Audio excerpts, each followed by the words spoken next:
Assalamualaikum warahmatullahi wabarakatuh. Semangat pagi sahabat-sahabat kurma. Semoga hari ini penuh dengan keberkahan dan keberlimpahan hidup. Amin.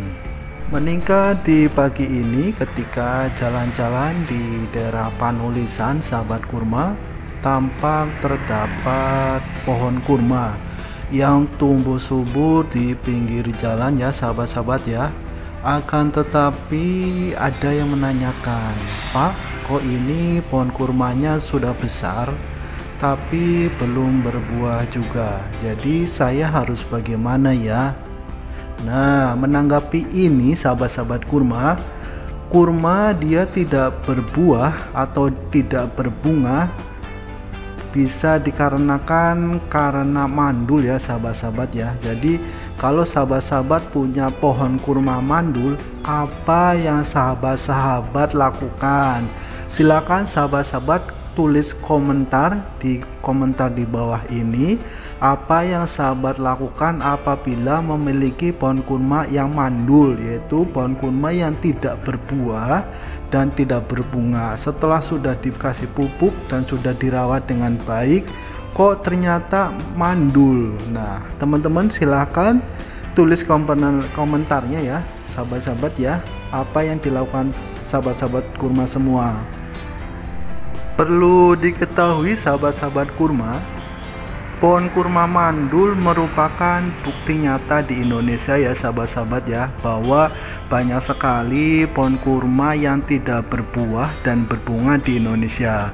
Ini dikarenakan pohon kurma yang mandul ini biasanya adalah pohon kurma yang dari biji, di mana pohon kurma dari biji ini pada realitanya ini memiliki 3 jenis kelamin ya sahabat kurma ya. Jadi kalau teman-teman menanam kurma dari biji, kalau pada teorinya itu kurma dari biji ini bisa dibagi menjadi 2, yaitu jantan dan betina. Tetapi pada realita kenyataannya di lapangan, pohon kurma dari biji ini kategorinya adalah 3. Yang pertama adalah bisa menghasilkan pohon kurma jantan, menghasilkan pohon kurma betina, dan yang terakhir adalah menghasilkan pohon kurma hermafrodit.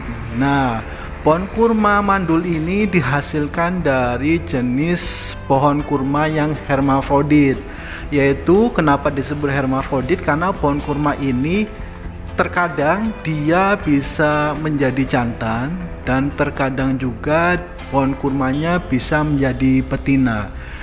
Selain itu juga pohon kurma hermafrodit ini juga menghasilkan pohon kurma mandul, tidak jantan, tidak betina, justru malah mandul. Nah, ini merupakan pohon kurma yang tidak disukai oleh penggiat kurma, karena pohon kurma mandul adalah pohon kurma yang tidak produktif.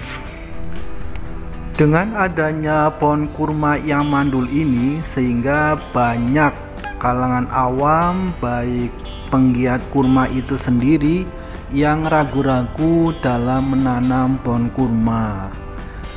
Untuk itu, mari kita cari solusi ya sahabat-sahabat kurma ya, bagaimana cara mengatasi apabila kita memiliki pohon kurma yang mandul. Sebenarnya pohon kurma yang mandul itu tetap bisa aja produktif ya sahabat-sahabatnya. Jadi mulai dari sekarang bagi kita penggiat kurma, petani kurma harus sudah memiliki perencanaan yang bagus. Apabila kita menanam kurma dari biji, kita harus punya second opinion ya sahabat-sahabat kurma ya. Kecuali kalau sahabat-sahabat kurma menanam kurma dari kultur jaringan yang sudah pasti jantan dan betinanya yang memiliki garis keturunan yang bagus, dan juga dari offshot atau dari anakan yang sudah jelas juga jantan dan betinanya. Dan bagi teman-teman yang masih memiliki anggaran yang terbatas sehingga memiliki pohon kurma dari biji yang momok yang sangat menakutkan, sehingga banyak sekali orang-orang itu memvonis bahwa pohon kurma itu tidak berbuah di Indonesia ya, karena yang ditanam adalah pohon kurma mandul. Tetapi mitos ini setelah Mr. Hank menanam pohon kurma dari biji, semuanya itu terpatahkan dengan melakukan langkah-langkah, yaitu menanam dengan jarak yang rapat. Yang kedua kita memilih seleksi jantan dan betinanya. Lalu untuk pohon kurma yang mandul bisa dijadikan sebagai landscape, bisa di perusahaan atau di jalan ataupun di tempat-tempat strategis yang lainnya, dimana pohon kurma ini kan sangat tahan dengan kemarau.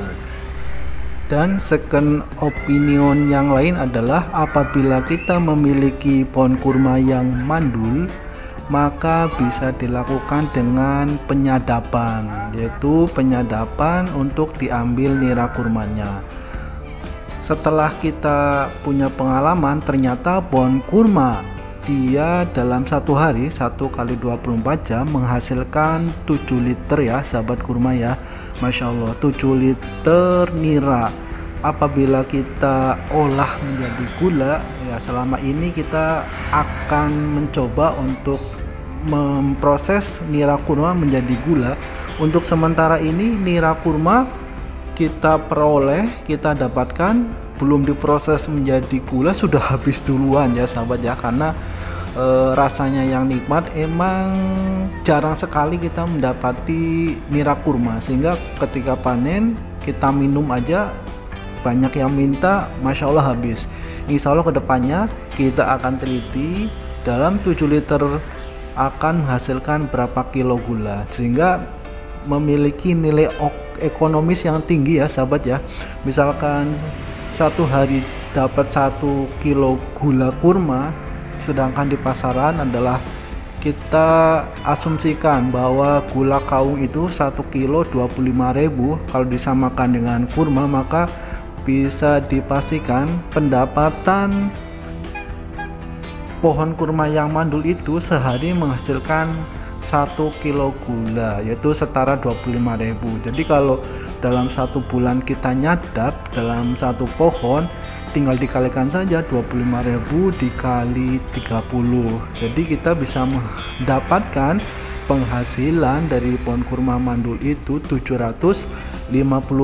Kalau dipotong dengan ongkos api atau yang lain 200.000 ya 500.000 itu per pohon. Jadi kalau sahabat-sahabat memiliki pohon kurma mandul, kurang lebih 1 pohon itu bisa menghasilkan 500.000 per bulan. Kalau sahabat-sahabat punya 10 ya Masya Allah bisa 5 juta sebulan. Jadi pohon kurma mandul pun menghasilkan nilai ekonomi. Jadi sahabat-sahabat kalau memiliki pohon kurma mandul sudah terlanjur memeliharanya, jangan khawatir sahabat-sahabat ya. Banyak sekali solusi yang bisa kita cari dan kita dapatkan. Mungkin sahabat-sahabat Amades Farm bisa menambahkan apa yang harus dilakukan lagi selain nyadap. Oke sahabat-sahabat kurma, demikian bincang-bincang pada kesempatan ini. Apabila banyak salah dan hilaf, saya minta maaf. Semoga bermanfaat. Terima kasih. Semangat pagi. Salam Amades Farm. Assalamualaikum warahmatullahi wabarakatuh.